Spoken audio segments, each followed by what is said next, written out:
Korogocho is the fourth largest slum in Nairobi. It's a square kilometer of land, just 1 square kilometer of land, and it's inhabited by about 100,000 people in population. So you can imagine the amount of congestion is there because 100,000 people living in 1 kilometer square of land. So basically you will expect the area is really highly congested. Majority of the people who live here are children and young people, and most of them, especially the children, come from the single family. Many young people don't have an opportunity to access quality education, quality health care. So this makes young people all their life to revolve around Korogocho. So you are born in Korogocho. If you are lucky, you get an opportunity to go to school in Korogocho. Then you are not inspired enough. You either fall into crime or into drugs, or even you don't have even people who inspires you to do something positive. And the only role models you have, or the only people that you see doing well, are young people that are involved in crime or young people in drugs. And so it becomes so easy to be consumed and to be absorbed in this lifestyle. I would define it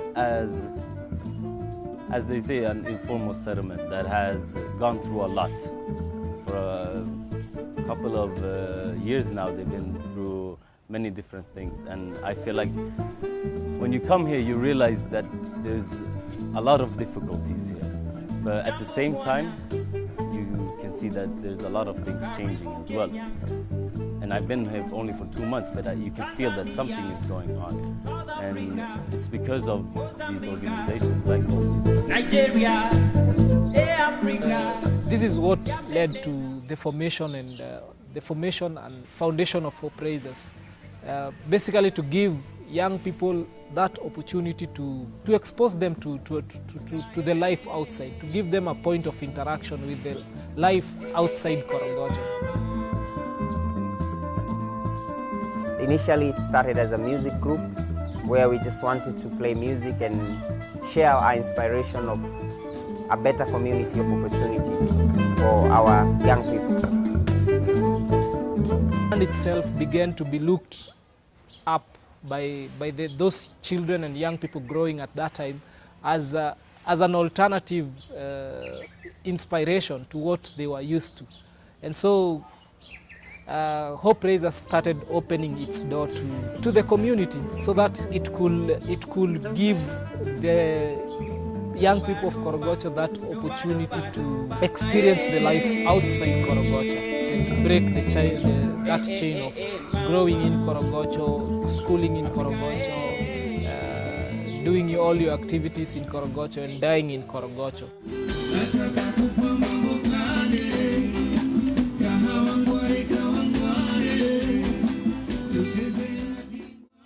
So in 2010 we organized the first ever Coach Fest, Korogocho Fest Cultural Festival, to showcase what we've been doing outside Korogocho to the people of Korogocho. Also the same year started the Hope Raisers Roller Skating Club. So it was the first ever skating club in the slum, and currently it's the biggest skating club we have in Kenya.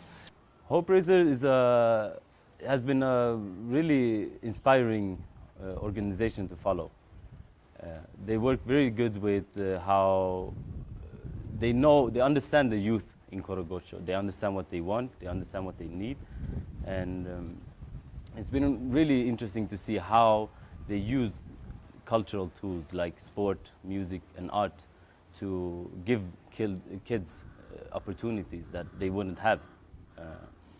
Some of the kids here, they have it really rough, and it's really good to see that so many people in, for example, Hope Raisers care so much that they can take their time and effort and put their soul into their work to help these children realize their dreams and create different opportunities.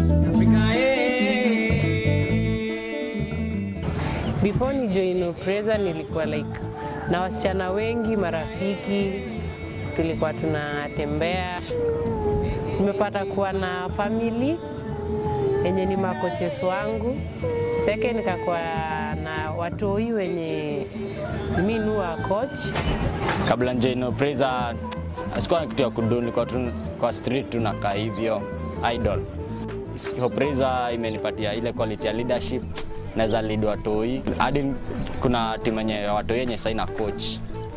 The major challenge that we face is that most of us within the Hope Raisers, we work as volunteers. It's very challenging working as a volunteer on voluntary basis when you have bills to pay, you have personal needs. Sometimes it's very, very difficult, and which in a way affects the input. The response from the community has been both positive and both negative. Positive in a way that we've seen more and more young people coming to join, wanting to join, and some of them joining our activities, participating in our activities. When I talk about music and social change, music is a very powerful tool to be able to impact positively to the people. If you follow the story of Hope Raisers, how it started, and the things that, the ripple effects of the many things that we've done, it can actually attest that music, which was like the initial idea that we started with, has created a ripple effect that can be felt by many other people.